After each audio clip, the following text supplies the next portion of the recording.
Some say that every journey begins with a first step. I say it begins with an idea. Castles.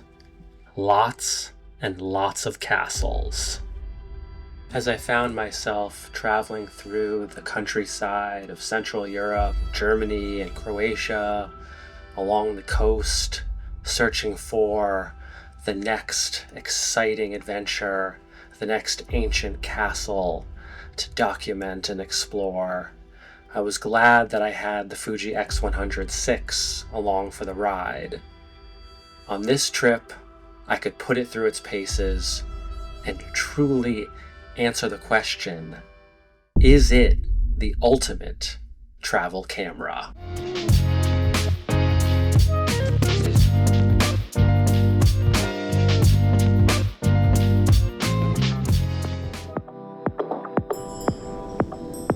Been traveling these past 2 weeks or so through Croatia in a number of different environments, putting the X100VI through its paces to test out just how well it works as a street photography camera, a travel camera, in different environments, many different lighting situations. And I have to say, guys, this is probably my favorite travel camera that I've ever used. It's so compact. It has so many great built-in features. A number of those I'll be touching on in this video.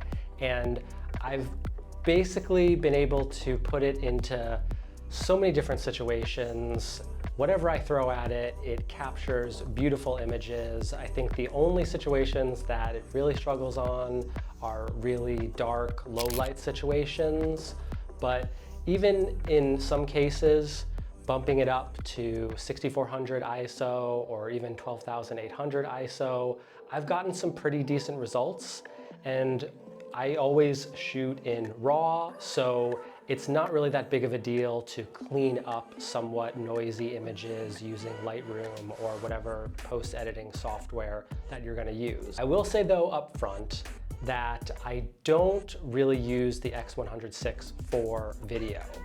It can shoot up to 6K at 30 frames per second, but this camera really is not made for video. You can get away with shooting video in maybe some very sort of clutch situations. You know, you want to capture something and you're just in the moment, right? And you want to capture a little video, but I wouldn't recommend it for like high-end video work by any means. In those low light situations especially, you can get around that when shooting photos in low light because you're shooting RAW, but this camera can't shoot RAW video. It does use the same sensor though that is in the X-T5, the X-T50, and the XH2. So if you watched my previous video on the XH2, that would be the camera to go for if you want high resolution and powerful video features. If you want the best video features from a Fuji camera, you're gonna wanna invest in the XH2S. So this is a fixed lens camera, but there's a little more to the story than that.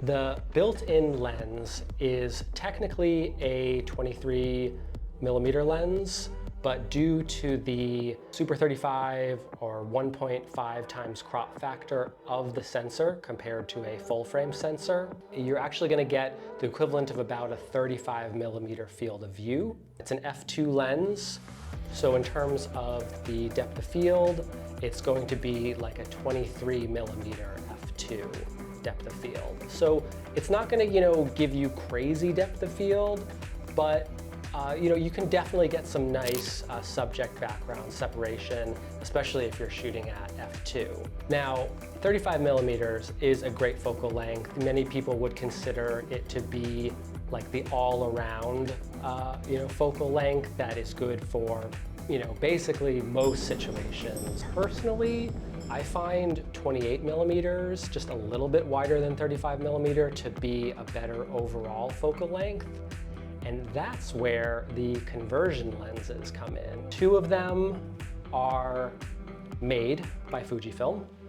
And a third one here is actually sort of like an off-market one. It's made by this company called Neewer, which is like I think an Amazon affiliate company. Now, if you pick up the Fuji wide-angle conversion lens, this one is the WCL X100II. It was actually originally made for older X100 models, but it still works just fine and resolves just fine with the resolution of the X100VI. The full sensor is about 8K resolution. So if you slap this guy onto the built-in lens, it's going to widen the field of view to 28mm. And I find that to be just a bit more versatile overall than 35mm. This is a teleconverter lens, the TCL X100II. This is going to give you the equivalent of actually a 50mm field of view. So if you want to get a little bit closer to your subject, get that kind of nifty-50 look, which is generally better for portraits than a 35mm, then you'll want to invest in this conversion lens. The Neewer conversion lens that I mentioned earlier, this one's pretty interesting because by itself, if you put it on the X100VI, it's going to give you a similar field of view to the wide-angle conversion lens, so about a 28mm field of view. And it has a built-in macro lens, so you can like take it apart. It's like a macro lens and the wide-angle lens combined, so you can take the wide-angle off and then have a 35mm macro lens. Which is kind of interesting. But what's even cooler is that you can combine the Neewer lens with the Fuji wide-angle lens, and together you're actually going to get about a 21mm field of view. With these various lens options, what starts out as just a 35mm fixed lens can actually be expanded to 28 or 21mm, or cropped in to 50mm. So you have options if you don't want to be limited to just the 35mm. Now, the Neewer conversion lens was about $50 to $100 or so. Fuji conversion lenses, those ones are pricier. They're in the $300 to $350 range, depending on if you get it, used or new. And you might think, okay, that's kind of an expensive investment. It's not cheap, an additional $300 or so. But if you look at interchangeable lens cameras, getting different lenses for those cameras, $300 for a lens is really not that bad. And what's really nice is that you can still use the full f2 aperture, right? You're not going to lose any stops of light by adding on these conversion lenses. So you're going to get a 28mm or a 50mm f2 lens. And with an interchangeable, lens camera, a 50mm f2 or a 28mm f2 lens likely would run you well over $300. I do think they are a worthwhile investment if you want to get some more variety and not be locked into the single built-in 35mm field of view. I will say that it is also possible to program a digital teleconverter, assign it to different buttons. I have it actually assigned to the control ring on the camera here. So when I twist the ring, it will crop in on the sensor. So if you are being, really budget conscious, you can't afford the conversion lenses, you could get away with using the digital teleconverter. The thing is though, when you do that, you're actually cropping in on the sensor and the resolution of the image that's produced. The 8K sensor, you'll crop into it and ultimately get either a 6K or a 4K image, which is really the same as just cropping into the image in post. Whereas with the conversion lenses, you're not going to lose any resolution. Crop in or get a wider field of view, still use the full 8K resolution of the sensor. The environment here is just so beautiful, but it is hot, guys. I am sweating like a dog. The sun is just beaming down. I mean, this island is so lovely. It's just like a tropical slice of paradise here out in the middle of nowhere. If you've been enjoying this video, guys, please consider subscribing. I'm on my way to hitting 10,000 subscribers by the end of the year, so help me get to 10,000. My favorite feature of this camera is the built-in ND filter. With a single button click, you can enable I think it's maybe like a 2 to 4 stop ND filter.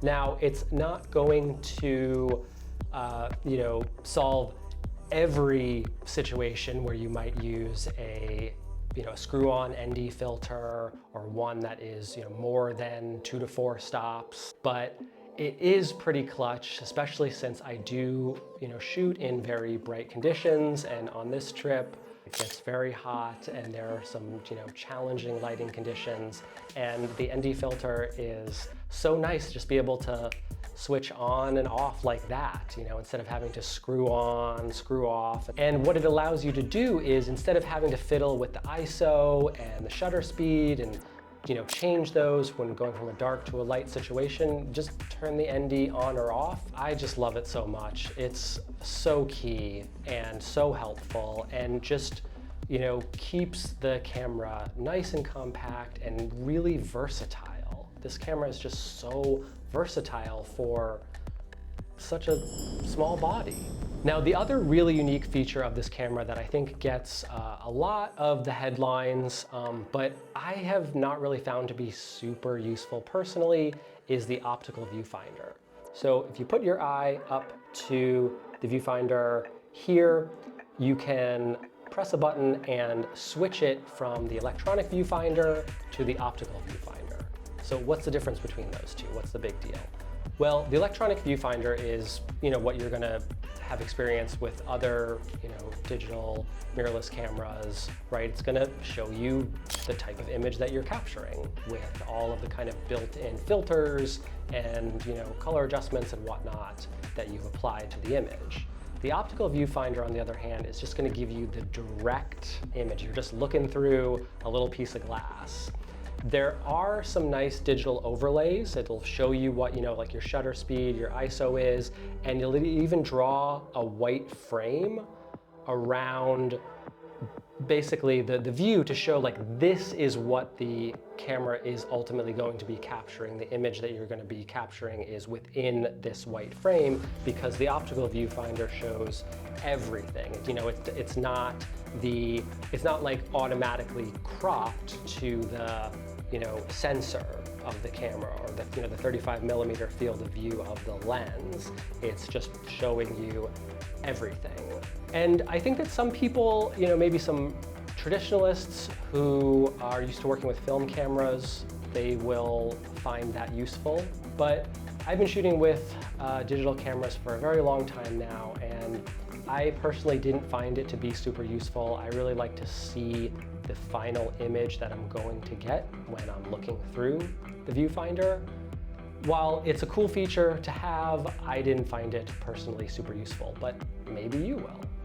Now, one note on the viewfinder here. I want to talk about this camera in relation to the Panasonic S9, which is a full frame compact camera, and other similar cameras that don't have an electronic viewfinder or a viewfinder at all. They only have an LCD screen.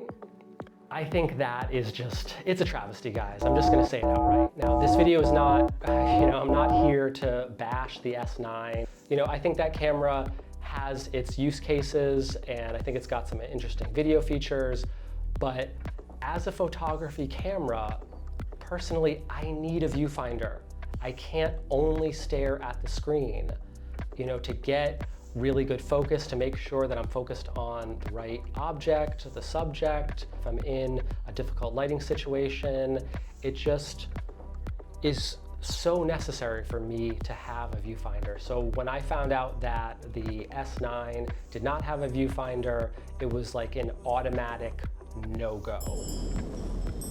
Now, the film simulations out of the box are great, but the real power comes when you start creating presets based on those film simulations. You'll dive into the camera's menu, set your initial sort of base film simulation, and then adjust different features like noise and grain and color, chroma, and HDR settings, all these little fine details that are going to further push the image into more of that like filter range, if you will.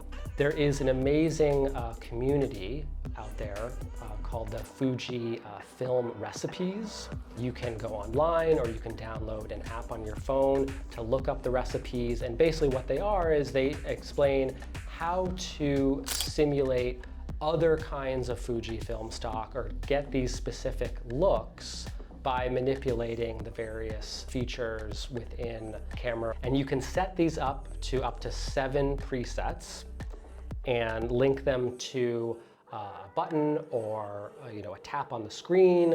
But there are like literally hundreds of different film recipes out there. So check them out.